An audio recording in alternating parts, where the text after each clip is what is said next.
ধানমন্ডি গুলশান সহ ঢাকার সব লেকের সঙ্গে দাশেরকান্দি পানি শোধনাগারের আন্তঃসংযোগের পরিকল্পনা করছে সরকার। বিকেলে সচিবালয়ে প্রধানমন্ত্রীর সভাপতিত্বে ২ সিটি কর্পোরেশনের প্রতিনিধি সহ সমন্বিত সভা শেষে একথা বলেছেন স্থানীয় সরকার প্রতিমন্ত্রী মীর শাহ আলম।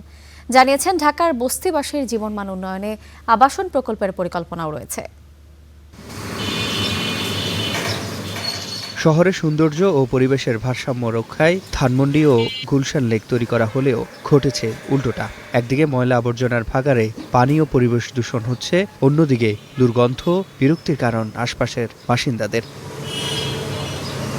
এবার লেক দুটি নিয়ে নতুন করে পরিকল্পনা করছে সরকার। মঙ্গলবার বিকেলে সচিবালয়ে প্রধানমন্ত্রীর সভাপতিত্বে ২ সিটি কর্পোরেশনের প্রতিনিধি সহ সমন্বিত সভা শেষে স্থানীয় সরকার প্রতিমন্ত্রী জানান, ধানমন্ডি ও গুলশান সহ ঢাকার সব লেকের সঙ্গে দাশেরকান্দি পানি শোধনাগারের আন্তঃসংযোগের কথা ভাবছে সরকার।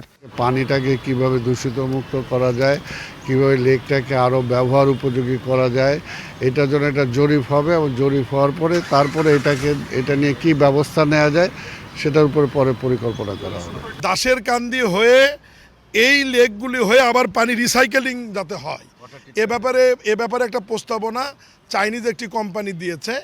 সেই প্রস্তাবনাটা নিয়েই আমাদের উত্তর সিটি কর্পোরেশন, ওয়াসা এবং ওই কোম্পানি মিলে একটা ফিজিবিলিটি স্টাডি করে কত টাকা লাগবে, বাস্তবায়নযোগ্য কিনা এবং আদৌ সেটা সাস্টেনেবল হবে কিনা, এটা নিয়ে ঈদের পরে একটা প্রতিবেদন তারা দাখিল করে আমরা মাননীয় প্রধানমন্ত্রীর কাছে আবার বসে বাস্তবায়নের দিকে যাব।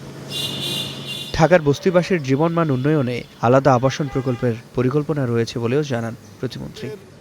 ঢাকার যে বস্তিগুলো রয়েছে, বিশেষ করে করাইল সহ বিভিন্ন বস্তি রয়েছে, এই বস্তিবাসীদেরকে জীবনমান উন্নয়নের জন্য কি করা যায়, সেখানে উন্নত দেশগুলোর মতো কাউন্সিল বাড়ি করা যায় কিনা, বা পরিচ্ছন্ন কর্মীদের জন্য যেরকম আমরা 400, 500 বা 600 স্কোয়ার ফিট আবাসন করেছি সেই রকম আবাসনের ব্যবস্থা করা যায় কিনা, এ ব্যাপারে একটা ফিজিবিলিটি স্টাডি করার জন্যে স্থানীয় সরকার মন্ত্রণালয় এবং গণপূর্ত মন্ত্রণালয়কে আলাদাভাবে মাননীয় প্রধানমন্ত্রী একটি অনুশাসন জারি করেছেন।